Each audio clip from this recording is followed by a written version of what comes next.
मिश्र और आप देख रहे हैं हापुड़ हलचल। साल 2020 एक ऐसा साल जिसने सदियों से चले आ रहे ह्यूमन लाइफ की डेफिनेशन ही बदल दी। इस साल की परिभाषा देखें तो एक दूसरे की परवाह करना मतलब आपस में दूरी बनाकर रखना, अपनों के भले के लिए ही अपनों से दूर रहना, ना कोई सेलिब्रेशन और ना ही कोई मोटिवेशन।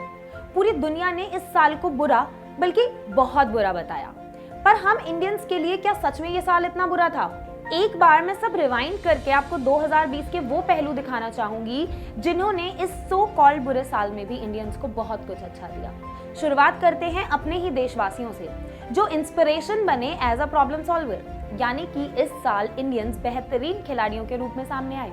सबसे पहली समस्या हमारे सामने आई कोविड, जिससे दुनिया भर की महाशक्तियां नहीं लड़ पा रही थी। उसके अगेंस्ट इंडिया विश्व का सबसे बड़ा लॉकडाउन लगाने वाला देश बना।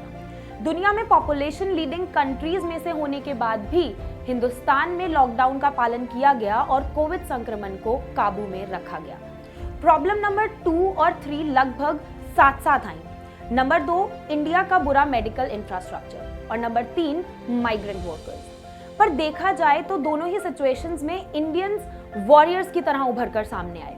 मेडिकल इंफ्रास्ट्रक्चर सुधारने के लिए हमारे डॉक्टर्स का पहला फोकस गया वेंटिलेटर्स और उसकी कॉस्ट यानी कि उसकी कीमत पर। कोविड केस बढ़ते तो वेंटिलेटर्स की कमी को पूरा करना बेहद मुश्किल हो जाता, ऊपर से उसकी लगभग 10 से 20 लाख रुपए की कीमत के साथ तो बिल्कुल इम्पॉसिबल। तो जुलाई में हमारे डॉक्टर्स सामने आए एक सस्ते और सहज लाइफ सेविंग वेंटिलेटर के साथ, जिसकी कीमत थी सिर्फ 3.5 से 4 लाख रुपए, यानी कि 50% से कम की कीमत में इंडियन वेंटिलेटर्स।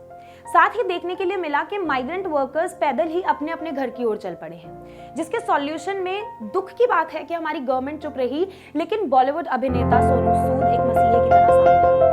वो और उनकी टीम के हार्डवर्क और एफर्ट्स ने ना तो केवल लोगों को उनके घर पहुंचाया, बल्कि उनकी टीम ने जगह जगह खाना और नौकरियां भी प्रोवाइड कराई, जिसने कहीं ना कहीं इंसानियत में हम सबका विश्वास वापस बांध दिया।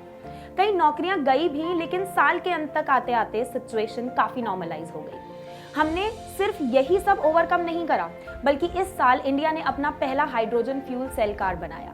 इंडियन इंस्टीट्यूट ऑफ साइंस और इंडियन स्पेस रिसर्च ऑर्गेनाइजेशन ने चांद पर जाकर रहने और लाइवलीहुड डेवलप करने की प्रक्रिया खुद से शुरू कर दी।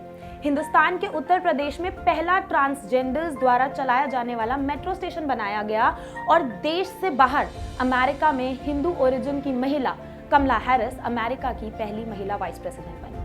इक्वालिटी टेक्निक डेवलपमेंट से आगे बढ़ते हुए रूढ़िवादी सोच को पीछे छोड़ते हुए ये साल सच में हमें काफी कुछ दे गया। मुद्दे वही हैं और प्रॉब्लम्स भी वही, लेकिन अगर इस साल में जो बुरा हुआ उसकी जगह ये देखा जाए कि क्या अच्छा हुआ, तो जीवन थोड़ा सा आसान हो जाता है। Wishing you all a very happy and positive new year 2021।